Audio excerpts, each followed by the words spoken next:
Hello, everyone. Checking in for week 6. This is a really crucial juncture of the course. This is part 3 of the course, question of immortality, arguments for immortality. This is a very important departure because everything that we've done so far in the first 5 weeks of the course is moved within a space that's determined by Epicurus, the idea that at death we become nothing. That there's no beyond death. Death is the ultimate boundary situation, to put it in Karl Jasper's existentialist terms. It's only in week 6 with Plato's Phaedo that we open up that space somewhat. And these two things we're reading in this part of the course, the Phaedo and Paul Landsberg's The Experience of Death, are philosophical works meant, at least on the surface, to argue for the idea that death is not the end. One of the things that I've been advising you all along in reading Epicurus and those things which follow Epicurus's basic theory of death is that with Epicurus, you have to put away, at least temporarily, any ideas that death is a transition. That's something that's very deeply entrenched in most of our thinking about death.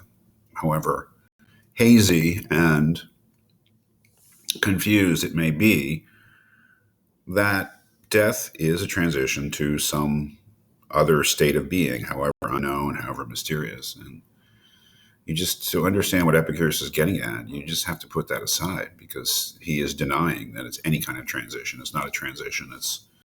It's a terminus. It's an ending. It's a limit beyond which is nothing.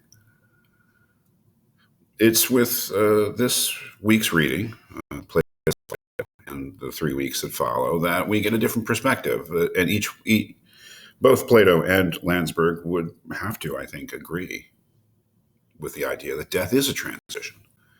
It's a transition to another state. And although Plato is not concerned, at least with this dialogue, in characterizing what that state is, so much as arguing that the soul cannot become nothing, Paul Landsberg does actually have more interest as a Christian in how to characterize the being beyond death. So this is a whole new perspective. So on the theoretical level, in terms of the progression, conceptual development of the course, it's a very important departure. Practically speaking, and this is something you should look at this part 3 overview video, it's going to take a lot of effort. These are difficult texts, and these are longer readings. I have a number of videos each week to try to help you through them, but at the end of the day, it's up to you, and it's going to take a good effort from you to get a hold of these texts. They are difficult.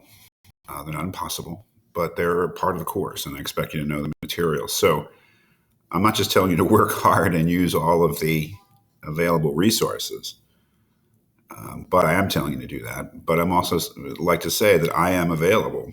If you have questions about what you've read, if you are confused or you're stuck or you're otherwise would like clarifications, feel free to call me on my cell phone and we can have a conversation about it. Email me, asking me questions. I'd be perfectly happy to discuss the readings with you.